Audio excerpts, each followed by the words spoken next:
Hello guys, magandang umaga or good afternoon o good evening po dyan sa Pilipinas. Saan man sulok po ng mundo ay a good day or God bless you po sa inyong lahat at sanawa ay nasa mabuti kayong kalagayan.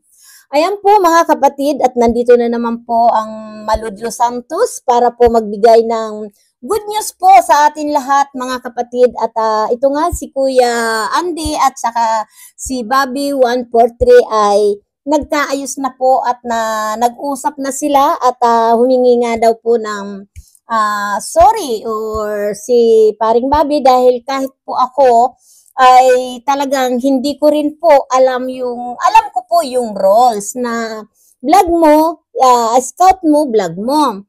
Pero po, hindi ko po alam na yung buong pamilya pala po ay bawal po yan palang i-vlog kahit po hindi ibinablog ko. Halimbawa, si Joy lang at si Nanay Imelda lang po ang ibinablog po ni Kuya Andy, pero daw po ay hindi pwedeng i-vlog din po si Ria dahil po ay family. Ngayon po ay maliwanag na po sa atin lahat na ang bawal ay bawal. Pasensya na kayo mga kapatid dahil ako dito po talaga ay walang pinapanigan sa dalawa dahil bilang isang kalinga partner at lalong-lalo na po itong si Bobby 143 na isang kalinga partner po at ito naman si Kuya Andy na masipag na mag-scout nga. Pero po ay siguro naman po ay napapag-usapan talaga ang bagay-bagay lalo na po kung ikaw po ay nasa kalingap, di ba? At wag natin paiiralin po yung tayo ay agad-agad yung emosyon natin, agad-agad tayong makikipagretratan. Kailangan po ay bago tayo magsalita, kailangan natin po iisipin lagi natin ang magiging mangyayari po na magkakagulo at alam nyo po ay sari-saring opinion po ang mga tao, mga viewers na subaybay sa atin, di ba?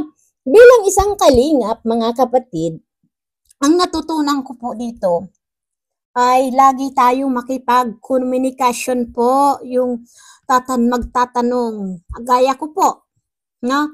Dahil ang akala ko po, pwedeng i-vlog ni paring Bobby si Ria dahil hindi naman binablog ni Kuya Andy.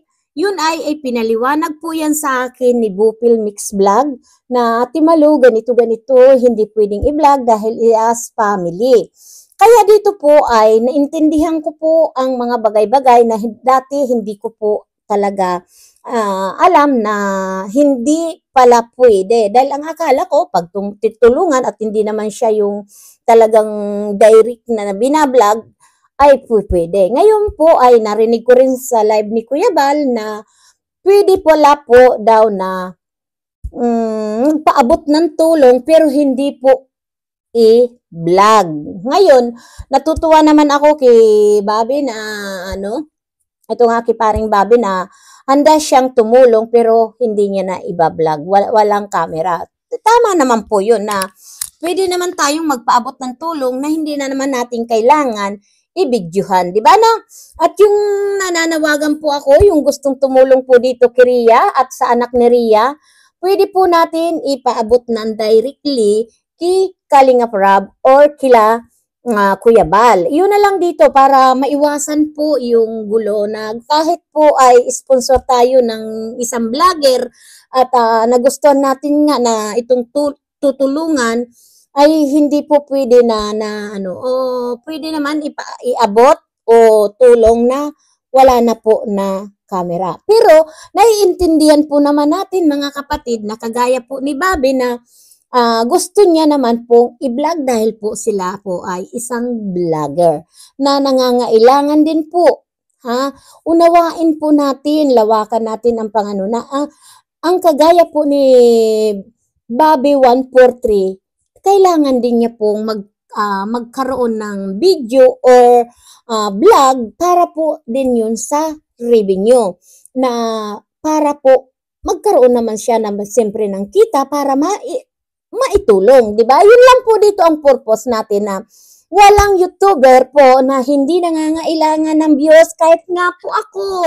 Mga kapatid, wag na tayong maging plastic. Kailangan ko rin po na magkaroon ng views na para ano po na ako'y nandito po sa harapan ninyo, kumuda ng kumuda.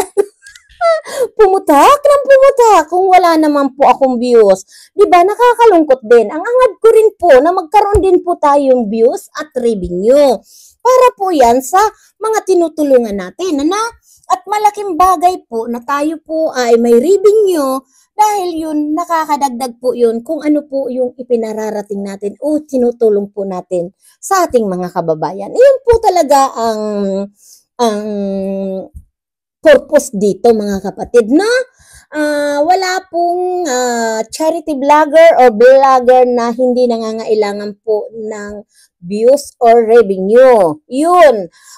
Dito po ay katangahan or ano lang, tsunga-tsunga lang po yung hindi ko I don't need viewers. I don't need revenue. Yung kita sa YouTube. Diyan po ay kapalpakan po yan. Hindi ako naniniwala po dyan na dahil lahat po tayo, bakit para ano pa po na nandito tayo sa social media kung hindi natin kailangan po ang revenue. Ganon din po yan. Si Bobby 143, si Kuya Andy, sana po ay lawakan natin na kaya si Kuya Andy siguro na yung kanyang scout vlog niya dahil po alam nyo naman po si Kuya Andy napakasipag po niyan mag-scout at sana po ay tayo lahat, bawat isa po ay may kanya-kanya tayong reason kaya wag tayo po masyadong maging sarado ang ating pang-uunawa po dito sa mga charity vlogger. Lalong-lalo na po dito kay Kuya Andy at kay Bobby 143. Kailangan po yan talaga yung may communication po at malawak ang pang-uunawa. Alam niyo po mga kapatid, isa sa mga tinitingnan ko po dito kay Kuya Andy na napakasipag niya po na mabait po si Kuya Andy. Iyan po diyan ang talagang inaangaan ko dahil nakasubaybay po tayo sa mga gaya po nila Bobby 143 dahil si Bobby 143 isa sa mga matagal na kalinga partner ni Kuya Bal at alam ko po na sinasabi nyo na sip-sip, alam nyo po ay nakakalungkot lang po yung mga nagko-comment na si Bobby 143 ay isang sip-sip, siya yung pinakasipsip dito kay Kuya Bal. Alam niyo po mga kapatid, hindi ko po matatawag na sipsip ang isang loyal na kagaya po ni Bobby 143 na hanggang ngayon po nandyan sa tabi ni Kuya Bal pag kinakailangan at kikalinga Prab. Diba? Kung saan-saan ko nakikita si Bobby 143 na pumupunta doon sa pinagbabawal, nandoon siya. Pero po nanatili po siya ng kalingap, no? Hindi po natin masasabing sipsip. Kasi po ang pagiging sipsip po yun, yung lagi kang nandyan kay Kuya na alos hindi mo na siya talagang yung bumitaw. Pero si Paring Bobby, marami po siyang ginampanan sa buhay ni Kuya Bal, no? Na hanggang ngayon po talaga ay nasa kalingap siya na sabihin na natin loyal. O sabihin na natin po na parang na nandyan, dumikit po sa Kikalinga Prab at kay Kuya Bal, iyan po ay loyal po siya na talagang kahit anong mangyari po sa kalingap, nandyan po siya. Hindi siya na natitinag kahit ano pong ibato nyo dito kay Bobby 143, hindi po siya nawala ng kalingap at hindi po talaga siya lumayo at bumalik, di ba? Nandyan lang po siya kay Kuya Bal at kay Kalinga Prab. Yun lang po ang tawag doon, loyalty, na kahit anong issue ang ibato natin dito kay Bobby 143, nananatili po siyang kalingap. Di ba po? Iyon po ang dapat natin tingnan mga kapatid. Huwag puro issue. Dahil po ngayon po nga na alam niya na bawal talaga ng i-vlog si Ria dahil isang pamilya, hindi na niya po yan iba-vlog. At kahit nga po ako, ngayon alam ko na ang isang pamilya pag iblinag, hindi rin po pwedeng i-vlog kung sino pa man po yung nakapamilya. Ngayon po ay marami tayong natutunan. Kaya next time po hindi na yan po ay mangyayari. Yung nangyari kay Bobby 143 at kay Kuya Andy ay maiiwasan na po yan. At kung dito naman sa Danjoy po ay tuloy-tuloy lang at hindi naman po yan big deal po na maapektuhan ang Danjoy dahil marami pong kagaya ko na nagsusuporta po sa Danjoy. Malabo po yan at sana po ay patuloy tayo magsuporta po dito kay Joy sa Danjoy at shout out po sa Danjoy Kilig Overload at yan po ay sa pangunguna po ni Miss Bopel Mix Vlog. Ayan, suportahan po natin lagi sila Kuya Bal Santos Matubang, Ate Edna Vlog at si Kalinga Prab at siyempre po si Dan at si Ido. Yan po ay dahil po sila po ay Kalinga partner at si Kuya Andy po. Please support natin po at si Bobby 143, siya po ang founder ng Danjoy. Maraming salamat po sa mga nagsusuporta at yung gusto pong tumulong kiriya ay mga kapatid na gusto pong talagang gusto natin na tumulong talaga, ipaabot na lang natin po yan kay Kalinga Prab at kay Kuya Bal. At sila po lang ang pwedeng mag-vlog po dito sa pamilya ni Joy. Ayan mga kapatid, thank you so much po sa inyong lahat na napaka-generous niyo po. Maraming salamat po sa inyo. Bye-bye! I will love you. God bless you po. Bye-bye! Mwah!